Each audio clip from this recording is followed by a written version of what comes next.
not to be? That is the question.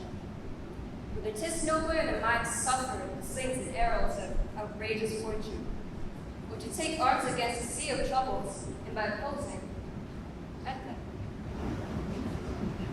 That was part of the soliloquy of the most notable "To Be or Not to Be" speech by Hamlet. I first read Hamlet, which is a famous work by Shakespeare, in early middle school, although I didn't understand much of the work. The language was way too difficult for an English beginner, and I thought the plot was, well, basic and boring. It wasn't until recently that I uncovered the true complexity of the work. So, to summarize the whole plot briefly, the ghost of the King of Denmark tells his son, Prince Hamlet, to avenge his murder by killing the new king, Hamlet's uncle. And throughout the story, Hamlet feigns madness, contemplates life and death, and seeks revenge. Despite having many chances of killing the uncle, though, he hesitated to do so until the very end. The reason why I'm starting off today with the "To Be or Not to Be" excerpt is because Hamlet suffers from the concept which I think many other people suffer from without even realizing it.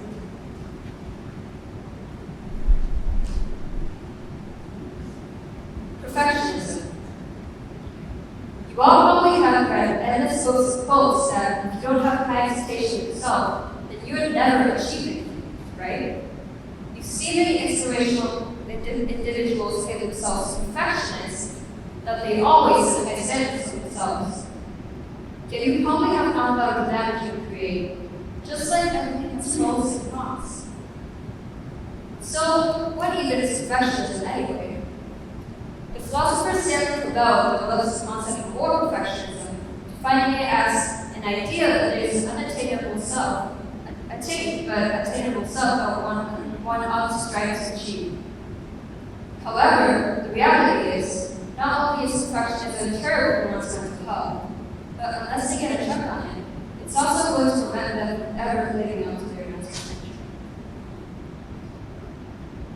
So, let's break down the concept of perfectionism first. There are 3 types of perfectionists: self-oriented, socially prescribed, and other-oriented perfectionists. Self-oriented perfectionists are the ones who give rise to the feeling that they must be perfect from within themselves. These perfectionists are very self-critical. They feel immense pressure to be the best and worry that others will reject them. Perceived external standards and status from family, workplace, culture, and society can lead to anxiety and low confidence. This is probably a type of perfectionism that people most commonly think of. Socially prescribed perfectionists are the types who try to live accordingly to the level and standards set by society. And perfectionists who are up-oriented, as they hold others to high standards, can be critical and judgmental, and can lead to destruction weak.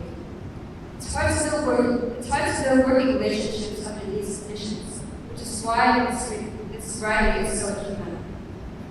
And according to the study at NYU, all of these types of perfectionists have tripled in number in the last decade.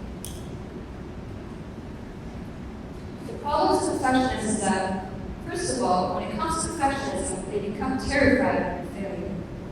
When you continuously work to perfecting something before you even launch it, what ends up happening is that you can end up on working for one idea for months, and you develop this crippling fear that it's never going to be perfect enough.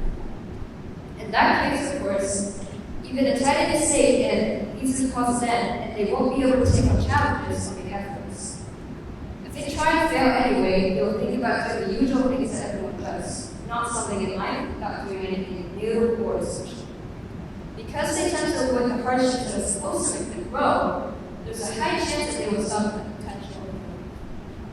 Studies have also shown that for perfectionists, their mistakes and failures increase as they live on, because it makes people more and more mentally weak. In that case, of course, the probability of success in things will decrease, and the likelihood of success itself has to do a lot with mental strength. So, as older one gets, the more hard perfectionism will learn. Secondly, perfectionism also makes people avoid panicking and leads to despair. The thing with perfectionists is that they're overthinkers. You have to make everything just perfect. You have to do all the research and cover it from multiple angles that their anxiety starts to build up.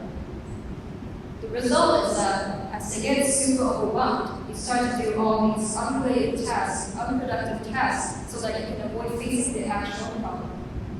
When it comes to perfectionism, the word perfect is used so that some people may have an impression of something positive, but in reality, it's just a judgmental situation. So now that I've introduced you to the harm perfectionism can bring, you may have already guessed what I'm going with this, which is perfectionism, procrastination, and paralysis.